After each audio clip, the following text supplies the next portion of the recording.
Guys, welcome back to my YouTube channel. അപ്പം നാട്ടിൽ വന്നതിന് ശേഷം ഞാൻ ഒരു ഫുൾ ഫ്ലെഡ്ജ്ഡ് ആയിട്ടൊരു വ്ളോഗ് ചെയ്യുന്നത്, ഞാൻ ഷോർട്സ് ചിലതൊക്കെ ചെയ്തിട്ടുണ്ടായിരുന്നു. വ്ളോഗ് ചെയ്യുന്നത് ആദ്യമായിട്ടാണ്. കാരണം പ്രത്യേകിച്ച് ഇൻട്രസ്റ്റിംഗ് ആയിട്ട് കാണിക്കാനൊന്നും ഉണ്ടായിരുന്നില്ല, അങ്ങനത്തെ കോണ്ടന്റ് ഒന്നും ഇല്ല. അപ്പോൾ എന്തെങ്കിലും ഉണ്ടെങ്കിൽ മാത്രം ചെയ്യാമെന്ന് വിചാരിച്ചു. അപ്പം ഇന്ന് ഞാനൊന്ന് ഹെയർ സ്പാ ചെയ്യാൻ പോയി വേണ്ടിയിട്ട് ഒരു പാർലറിൽ പോവാണ്. ഓക്കെ, അപ്പോൾ ഇവിടെ ആയിരുന്നപ്പോൾ, നാട്ടിലായിരുന്ന സമയത്ത് ഞാൻ ഓൾമോസ്റ്റ് 2 വർഷം മുമ്പൊക്കെ സ്ഥിരമായിട്ട് ഹെയർ സ്പാ ചെയ്യുമായിരുന്നു. അതായത് ഒരു 2 മാസത്തിലൊരിക്കലോ അല്ലെങ്കിൽ ഒരു 1.5 മാസം കൂടുമ്പോഴൊക്കെ ഞാൻ ചെയ്യുമായിരുന്നു. മുടിക്ക് ഭയങ്കര നല്ലതായിരുന്നു, കാരണം എനിക്കിവിടെ എൻ്റെ സ്കാൽപ്പ് ഭയങ്കര ഓയിലി ആകുമായിരുന്നു ഇവിടെ ഉള്ളപ്പോൾ. അപ്പോൾ ഈ സ്പാ ചെയ്യുമ്പോൾ ഭയങ്കര നല്ലതാണ്. പിന്നെ മുടിക്ക് ആരോഗ്യത്തിനും മുടി കൊഴിച്ചിലുണ്ടെങ്കിലും അതൊക്കെ മാറാനുള്ള തരത്തിലുള്ള സ്പായാണ് ഞാൻ ചെയ്തിരുന്നത്. എനിക്കത് ഭയങ്കര റിലാക്സിങ് ആയിട്ട് തോന്നിയില്ല. ഞാൻ അന്ന് TCSൽ വർക്ക് ചെയ്യുന്ന സമയത്തായിരുന്നു. അപ്പോൾ ഞാനിങ്ങനെ, നമുക്കൊരു റിലാക്സേഷനാണ്, വർക്കും ഒക്കെ കഴിഞ്ഞ് 1.5 മാസം കൂടുമ്പോഴൊക്കെ ഈ സ്പാ ചെയ്യുമ്പോൾ ഭയങ്കര അടിപൊളിയായിട്ട് തോന്നാറുണ്ട്. അപ്പോൾ സ്പാ ചെയ്തിരുന്നു. പക്ഷേ UK പോയ പിന്നെ എനിക്ക് ചെയ്യാനേ പറ്റിയില്ല. ഞാൻ ഇപ്പം 2 വർഷമായിട്ട്, ഓൾമോസ്റ്റ് ഒരു 2 വർഷമായിട്ട് ഞാൻ ചെയ്തിട്ടില്ല. കാരണം അവിടെ ഞാൻ അങ്ങനെ പാർലറിലൊന്നും പോകാറില്ല. ആകപ്പാട് ഒരു തവണ ഹെയർ കളർ ചെയ്യാൻ വേണ്ടിയിട്ട് മാത്രം പോയിട്ടുണ്ട്. അല്ലാണ്ട് ഞാൻ പാർലറിൽ പോകാറില്ല. അവിടെ എല്ലാം ഒറ്റയ്ക്കാണ് ചെയ്യാറ്. അപ്പം ഇവിടെ വന്നപ്പോൾ ഞാൻ എന്തായാലും വിചാരിച്ചിരുന്നു ആദ്യമേ സ്പാ ചെയ്യണം എന്നുള്ളത്. പിന്നെ എൻ്റെ മുടി ഭയങ്കര ലോങ് ആയിട്ടുണ്ട്, അതൊന്നും എനിക്ക് കട്ട് ചെയ്യണം. കാരണം എനിക്ക് ഒരുപാട് ലോങ് ഹെയർ ഇഷ്ടമല്ല, ഒരുപാട് എനിക്ക് ഷോർട്ടും ഇഷ്ടമല്ല. എനിക്കൊരു മീഡിയം ലെങ്ത് കീപ്പ് ചെയ്യാനാണ് എപ്പോഴും ഇഷ്ടം. അങ്ങനെയാണ് എപ്പോഴും കീപ്പ് ചെയ്യാറ്. അപ്പോൾ ഒന്നൊരു മീഡിയം ലെങ്ത് ആക്കണം. ഫ്രണ്ടിൽ കുറച്ചേ ഉള്ളൂ, പക്ഷെ ബാക്കിൽ നല്ല നീളമുണ്ട്. അപ്പോൾ അതൊക്കെ ഒന്ന് ട്രിം ചെയ്ത് റെഡിയാക്കണം. അങ്ങനത്തെ കാര്യങ്ങളൊക്കെ ഒന്ന് ചെയ്യണം. പ്ലസ് ഹെയർ സ്പായും കൂടെ ചെയ്യണം. അപ്പോൾ അതിന് വേണ്ടിയിട്ട് ഞാൻ സലൂണിൽ പോവാണ്. പിന്നെ ഇന്ന് നമ്മൾ വൈകുന്നേരം ഒന്ന് കോയമ്പത്തൂർ പോവും. കോയമ്പത്തൂർ പോയിട്ട് ചില പാത്രങ്ങൾ, അങ്ങനത്തെ കാര്യങ്ങളൊക്കെ നോക്കണം. പിന്നെ നല്ല ഫുഡ് കഴിക്കണം. അങ്ങനെയെന്ന് വെച്ചാൽ നമുക്ക് കോയമ്പത്തൂർ അധികം ദൂരം ഇല്ലാത്തത് കൊണ്ട് അങ്ങോട്ട് പോവാണ്. ഇന്നൊരു ജസ്റ്റ് ഈവനിങ് ഒരു ഔട്ടിങ്ങിന്. അച്ഛൻ്റെ അമ്മയുടെയും കൂടെ തന്നെയാണ് പോകണേ. അപ്പം എന്തായാലും നമുക്ക് എന്തായാലും ഞാൻ പോയിട്ടൊന്ന് സലൂണിൽ പോയി ഒരു സ്പായും ഹെയർ കട്ടൊക്കെ ഒന്ന് ചെയ്യാം. അപ്പം അതിൻ്റെ വ്ളോഗ് എടുക്കുകയാണ്. അപ്പം അത്രയേ ഉള്ളൂ. പിന്നെ എന്തായാലും ഇനി എനിക്ക് അടുത്ത ആഴ്ച ഒന്നും കൂടെ പോകണം സലൂണിൽ. കാരണം എന്താ വെച്ചാൽ കുറേ കാര്യങ്ങൾ ചെയ്യാണ്ട്, ഇവിടെ വരുമ്പോഴല്ലേ ഇതൊക്കെ ചെയ്യാൻ പറ്റും. അപ്പോൾ ഒന്നെന്താണെന്ന് വെച്ചാൽ ഹെയർ കളർ ചെയ്യണം. എനിക്ക് ഇവിടുന്ന് മുമ്പ് ചെയ്ത ഹെയർ കളറിംഗ് ആണ് എനിക്ക് ഏറ്റവും സാറ്റിസ്ഫൈഡ് ആയത് UKയിൽ ചെയ്തതിനെക്കാട്ടിലും. അപ്പോൾ കാരണം ഹെയർ കളർ ഒന്നും കൂടെ ചെയ്യുന്നത് എന്താ വെച്ചാൽ എനിക്കിഷ്ടമാണ് ചെയ്യാൻ. പിന്നെ രണ്ടാമത്തെ കാര്യം, ഒരു സ്പെഷ്യൽ ഇവൻറ്റ് വരുന്നുണ്ട് ഈ മാസം. എൻ്റെ ലൈഫിൽ തന്നെ ഒരു സ്പെഷ്യൽ ഇവൻ്റ് ആണ്. അപ്പം അതുകൊണ്ട് അതിനു വേണ്ടി കുറച്ചൊന്ന് റെഡി ആവണം. അപ്പം അങ്ങനത്തെ കാര്യങ്ങൾക്കൊക്കെ വേണ്ടിയിട്ട് അതിൻ്റെയൊക്കെ ഭാഗമായിട്ട് ചില കാര്യങ്ങൾ ചെയ്യാനുണ്ട്. അപ്പോൾ അതൊക്കെ ഞാൻ വഴിയെ കാണിക്കാം. എന്തായാലും ഇന്നിപ്പോൾ പോയിട്ട് ഇന്ന് കളറിങ് ഒന്നും ചെയ്യാനില്ല, ജസ്റ്റ് ഹെയർ കട്ടും സ്പായും. അപ്പം അത് ചെയ്യാം. ഓക്കെ, നമ്മൾ പാലക്കാട് ടൗണിൽ തന്നെയുള്ള കെൽ സലൂണിലാണ് വന്നിട്ടുള്ളത്. ഞാൻ മുമ്പ് ഇവിടെ പലതവണ വന്നിട്ടുണ്ട്. എനിക്കിഷ്ടപ്പെട്ടൊരു സലൂണാണ്, നല്ല സർവീസായിട്ടൊക്കെ തോന്നിയിട്ടുണ്ട്. അപ്പോൾ ആദ്യം ഹെയർ കട്ട് ചെയ്യുന്നതിന് മുമ്പ് നമ്മൾ ഹെയർ വാഷ് ഒക്കെ ചെയ്യുമല്ലോ അവർ. അപ്പോൾ അതൊക്കെ ചെയ്തു, ഷാമ്പൂ ഒക്കെ ഇട്ടിട്ട്. എന്നിട്ട് അതിനുശേഷം ലെയർ കട്ടാണ് നമ്മൾ ചെയ്യണേ. അപ്പോൾ അവരതൊക്കെ ഇങ്ങനെ ചെയ്യുക. അപ്പം ഞാനിങ്ങനെ അവരോട് വർത്താനൊക്കെ പറഞ്ഞിങ്ങനെ ഇടയ്ക്ക് ഇരിക്കുകയായിരുന്നു. കുറച്ച് നേരം എടുത്തുള്ളൂ. അപ്പം എൻ്റെ അടിയിലത്തെ കളേർഡ് ഹെയർ ഒക്കെ കുറേ പോയിട്ടോ. ഇപ്പോൾ ഒരു മീഡിയം ലെങ്ത് ആയിട്ടുണ്ട്, എനിക്കിഷ്ടപ്പെട്ടൊരു ലെങ്ത് ആയിട്ടുണ്ട്. ഞാൻ ആദ്യമൊക്കെ മുടി സ്ഥിരം യു കട്ടോ അല്ലെങ്കിൽ സ്ട്രെയിറ്റ് കട്ടൊക്കെ ആയിരുന്നു ചെയ്തിരുന്നത്. പിന്നെ സ്കൂളിൽ പഠിക്കുമ്പോൾ എപ്പോഴോ ആദ്യമായിട്ട് ഞാൻ ലെയർ ചെയ്തു. അതിനുശേഷം പിന്നെ യുവും ലെയറും ഒക്കെ അങ്ങനെ മാറി മാറി ചെയ്യലായിരുന്നു പതിവ്. പിന്നെ ഇപ്പം ഞാൻ കുറച്ചായിട്ട് എപ്പോഴും ലെയർ തന്നെയാണ് ചെയ്യാറ്. ഫെദർ ചെയ്തിട്ടുണ്ട്, ഫ്രണ്ടിൽ ഫെദർ, ബാക്കിൽ ലെയർ, അങ്ങനെയൊക്കെ ചെയ്തിട്ടുണ്ട്. പലരും പറഞ്ഞു കേട്ടിട്ടുണ്ട് ലെയറൊക്കെ ചെയ്യുകയാണെങ്കിൽ ഉള്ളു കുറയും എന്നൊക്കെ. പക്ഷെ എനിക്ക് എൻ്റെ കേസിൽ അങ്ങനെ തോന്നിയിട്ടില്ല. മേ ബി ഓരോ മുടി ഓരോ ലെങ്ത് ആവുന്നത് കൊണ്ട് ചിലപ്പോൾ അങ്ങനെ ഫീൽ ചെയ്യുന്നതായിരിക്കാം. പക്ഷെ എനിക്ക് അങ്ങനെ തോന്നിയിട്ടില്ല കേട്ടോ. ലെയർ ചെയ്തത് കൊണ്ട് മാത്രം ഉള്ളു കുറയണ പോലെ തോന്നിയിട്ടില്ല.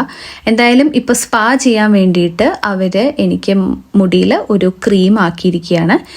ക്രീമൊക്കെ നന്നായിട്ട് ആക്കിയതിന് ശേഷം then comes my favourite part, അതായത് ഹെഡ് മസാജ്. ഈ ഒരു മസാജ് ചെയ്യുമ്പോൾ നമുക്ക് ശരിക്കും പറഞ്ഞാൽ നമ്മളിങ്ങനെ ഉറക്കം വരുന്ന പോലെയൊക്കെ നമുക്ക് ഫീൽ ചെയ്യും. കാരണം അത്രയും ഒരു റിലാക്സേഷൻ കിട്ടും നമുക്ക്. ഭയങ്കര സുഖമാണ്. പ്രത്യേകിച്ച് നമുക്കൊരു തലവേദനയോ ഒരു സ്ട്രെയിനോ എന്തെങ്കിലുമൊക്കെ ഉണ്ടെങ്കിൽ എനിക്ക് അതിനൊക്കെ ഒരു റിലീഫ് കിട്ടണ പോലെ തോന്നാറുണ്ട്. നമ്മളിപ്പോൾ വർക്കൊക്കെ കഴിഞ്ഞിട്ടൊക്കെ ഒരു സ്പായൊക്കെ ശരിക്കും പറഞ്ഞാൽ നമ്മൾ ചെയ്യണം. ഒരു 2 months ഒരിക്കലോ അല്ലെങ്കിൽ ഒരു 1 month ഒക്കെ ഒരിക്കൽ പറ്റുന്നുണ്ടെങ്കിൽ അങ്ങനെയൊക്കെ ചെയ്യാം. ശരിക്കും നിങ്ങൾ ട്രൈ ചെയ്തിട്ടില്ലെങ്കിൽ മസ്റ്റായിട്ട് ചെയ്യേണ്ട ഒരു കാര്യമാണ് ഈ ഒരു മസാജും. പിന്നെ അതിനുശേഷം നമ്മളിങ്ങനെ ഒരു മുടിയൊക്കെ ഇങ്ങനെ ഒന്ന് ഹെഡൊക്കെ മൊത്തത്തിലൊന്ന് ഇങ്ങനെ സ്റ്റീം ചെയ്യും. ഇതൊക്കെ ഭയങ്കര സുഖമാണ്. എനിക്ക് ഏറ്റവും ഇഷ്ടപ്പെട്ട പാർട്ടാണ് മസാജ് കേട്ടോ സ്പായിലെ. അപ്പം എന്തായാലും സ്പായൊക്കെ കഴിഞ്ഞു. അവർ ഹെഡ് നന്നായിട്ട് വാഷ് ചെയ്യാണ്. ഞാൻ ഡീറ്റെയിൽഡ് ആയിട്ടൊന്നും എടുത്തില്ല, കാരണം ഞാൻ ആ ഒരു മസാജൊക്കെ എൻജോയ് ചെയ്യുമായിരുന്നു. അപ്പം അതുകൊണ്ട് ഡീറ്റെയിൽഡ് ആയിട്ടൊന്നും എടുത്തില്ല.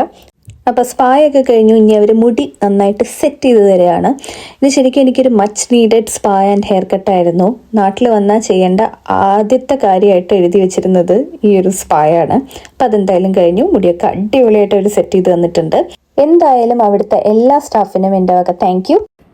സലൂണിലൊക്കെ പോയി കഴിഞ്ഞ് തിരിച്ചു വന്നു. അപ്പോൾ കുറച്ച് നേരം റെസ്റ്റ് എടുത്തു. ഇനി ആദ്യം റെഡി ആവാണ് കോയമ്പത്തൂർ പോകാനായിട്ട്. അപ്പോൾ എന്തായാലും ഹെയർ കട്ട് ഇങ്ങനെയാണ് കേട്ടോ. മുടി ഫ്രണ്ടിലും കുറച്ച് ഷോർട്ടാണ്, ഇത്രയ്ക്കൊക്കെ ഉള്ളൂ. ബാക്കിൽ കുറച്ചും കൂടെ ഉണ്ട്, ലെങ്ത് ഉണ്ട്, കുറച്ചും കൂടെ കൂടുതലാണ്. എന്തായാലും ഒരു മീഡിയം ലെങ്ത് ഹെയർ ആണ്. അപ്പം അങ്ങനെയൊക്കെയാണ്. എനിക്ക് ഭയങ്കരമായിട്ട് ഇഷ്ടപ്പെട്ടു ഹെയർ കട്ട് ചെയ്തത്. പിന്നെ അവർ സെറ്റ് ചെയ്തും തന്നിട്ടുണ്ട്. ഈ സെറ്റ് ചെയ്ത് തന്നിട്ടുള്ളത് സത്യം പറഞ്ഞു കഴിഞ്ഞാൽ നമ്മളിനി അടുത്ത കുളി കുളിക്കുമ്പോഴേക്കും ഇതൊക്കെ പോവും. പിന്നെ പഴയ നാച്ചുറൽ ഫോമിലാവും മുടി. ഇപ്പോൾ ഒന്ന് അവർ കേളൊക്കെ ചെയ്തിട്ട് ഇവിടെയൊക്കെ ഒന്ന് തന്നിട്ടുണ്ട്. എന്തായാലും ഞാൻ ഇനി വേറൊരു ദിവസം കളർ ചെയ്യാൻ പോകുന്നുണ്ട്. പഴയ കളറ് ഓൾമോസ്റ്റ് കട്ട് ചെയ്ത് പോയി, കുറച്ചിങ്ങനെ ബാക്കിയുള്ളൂ. ബാക്കിയൊക്കെ ഓൾമോസ്റ്റ് കട്ടായി പോയിട്ടുണ്ട്. അത് ഞാൻ കുഴപ്പമില്ല. ഇനി എന്തായാലും പുതുതായിട്ട് കളർ ചെയ്യാൻ പോവാണ്. എന്നാണ് അടുത്ത ഹെയർ കട്ട് എന്നൊന്നും എനിക്കൊരു ഐഡിയ ഇല്ല. കാരണം UK പോയി കഴിഞ്ഞാൽ അങ്ങനെ ഹെയർ കട്ട് ചെയ്യാനൊക്കെ സാധ്യത വളരെ കുറവാണ്. അപ്പോൾ മുടി ഇനി വീണ്ടും വളരും, നല്ലപോലെ ലോങ് ആവും. അപ്പോൾ എന്തായാലും ഇപ്പോൾ തൽക്കാലത്തേക്ക് അതുകൊണ്ടാണ് ഞാനിപ്പോൾ ഇത്രയും കട്ട് ചെയ്തത്. So that's it. ഇനി എന്തായാലും നമുക്ക് കോയമ്പത്തൂരിലേക്ക് പോവാം. നമുക്ക് പാലക്കാട് നിന്ന് ഏറ്റവും അടുത്തുള്ളൊരു സ്ഥലമാണല്ലോ കോയമ്പത്തൂർ. അപ്പോൾ ഇവിടെ ഇടയ്ക്കൊക്കെ നമ്മൾ വരാറുണ്ട് പണ്ട് മുതൽക്കേ. എനിക്ക് കുട്ടിക്കാലത്തൊക്കെ ഒരുപാട് ഓർമ്മകളുണ്ട്. നമ്മൾ അന്ന് പാലക്കാടൊന്നും നമുക്ക് അധികം ഈ ഡ്രസ്സിൻ്റെ ഓപ്ഷൻസ് ഒന്നും ഉണ്ടാവില്ല. അപ്പോൾ എറണാകുളം പോകണം, അല്ലെങ്കിൽ നമ്മൾ ഈ കോയമ്പത്തൂർ തന്നെയാണ് വരാറ്. കൂടുതലും കോയമ്പത്തൂരാണ് വരാറ്. അപ്പോൾ ചെന്നൈ സിൽക്സും ഗണപതി സിൽക്സ്, പോത്തീസ്, അങ്ങനെ ഇവിടെയൊക്കെ വരാറുണ്ടായിരുന്നു. അങ്ങനെ കുറേ കടകൾ എനിക്ക് ഓർമ്മയുണ്ട്. അവിടെയൊക്കെ വരാറുണ്ടായിരുന്നു നമ്മൾ ഡ്രസ്സ് എടുക്കാനൊക്കെ. ആരുടെയെങ്കിലും കല്യാണത്തിനോ അല്ലെങ്കിൽ ഓണത്തിനൊക്കെ ആടി സെയിലിൻ്റെ ടൈമിലൊക്കെ വരാറുണ്ട്. അപ്പം ഇന്നൊരു ഈവനിങ് ഡ്രൈവായിട്ട് ഇങ്ങോട്ട് വന്നതാണ് കോയമ്പത്തൂരിക്ക്. അപ്പോൾ ഇവിടെ ആദ്യം നമ്മളൊരു പാത്രം നോക്കാൻ വേണ്ടി വന്നു. എനിക്ക് UK കൊണ്ടുപോകാൻ വേണ്ടിയിട്ടാട്ടോ. അപ്പോൾ ഈ ഒരു പാത്രം എടുത്തിട്ടുണ്ട്. ഇപ്പം സ്വന്തമായിട്ട് നല്ലപോലെ കുക്ക് ചെയ്യാൻ തുടങ്ങിയതിന് ശേഷമാണ് എനിക്ക് ഈ പാത്രങ്ങളോടൊക്കെ ഭയങ്കര സ്നേഹം വന്നു തുടങ്ങിയത്. എന്തായാലും നമ്മൾ പാത്രമൊക്കെ മേടിച്ച് തിരിച്ച് ഫുഡ് കഴിക്കാൻ വേണ്ടിയിട്ട് പോവുകയാണ്. നമ്മളിപ്പോൾ ലക്ഷ്മി കോംപ്ലക്സിലാണ് വന്നിരിക്കുന്നത്. എൻ്റെ പേരുള്ള കോംപ്ലക്സ് എനിക്ക് പണ്ടൊക്കെ ഭയങ്കര ഇഷ്ടമായിരുന്നു. ഇവിടെ എപ്പോഴും ഷോപ്പിങ്ങിന് വരുമായിരുന്നു. അപ്പോൾ അവിടുത്തെ അന്നപൂർണ ഗൗരീശങ്കർ റെസ്റ്റോറൻറ്റിലാണ് നമ്മൾ വന്നിരിക്കുന്നത്. അപ്പോൾ ഒരുപാട് ഫുഡ് ഐറ്റംസ് ഓർഡർ ചെയ്തു. അപ്പം, കടലക്കറി, പിന്നെ എൻ്റെ ഫേവറേറ്റ് പനീർ ബട്ടർ മസാല, പിന്നെ ബട്ടർ നാന്, പിന്നെ ദോശ, മൈസൂർ മസാല ദോശ, ഇഡ്ഡലി സാമ്പാർ, പിന്നെ ബദാം മിൽക്ക്, റസ്മലായി. ഈ റസ്മലായി ഒരു രക്ഷയില്ല. കുഞ്ഞു കുഞ്ഞ് പീസസാണ്. നല്ല ടേസ്റ്റായിരുന്നു. കോയമ്പത്തൂർ വന്നാൽ നമ്മൾ എപ്പോഴും അന്നപൂർണയിൽ തന്നെയാണ് ഫുഡ് കഴിക്കാറ്. അപ്പോൾ കുറേ അന്നപൂർണ ഗൗരീശങ്കർ റെസ്റ്റോറൻറ്റ്സ് ഉണ്ട് കേട്ടോ കോയമ്പത്തൂർ. ഇവിടെ വരുന്നവർക്ക് അറിയുന്നുണ്ടാവും. അപ്പോൾ എന്തായാലും ഫുഡ് നല്ല വയറ് നിറച്ചും മനസ്സ് നിറച്ചും കഴിച്ചു. അപ്പോൾ നമ്മൾ തിരിച്ചു മടങ്ങുകയാണ്. So bye bye Coimbatore and also I'm winding up my vlog. Thank you for watching. എല്ലാവർക്കും ഇഷ്ടപ്പെട്ടു വിചാരിക്കുന്നു. ഇനി അടുത്ത നല്ലൊരു വ്ളോഗായിട്ട് കാണാം. Bye by.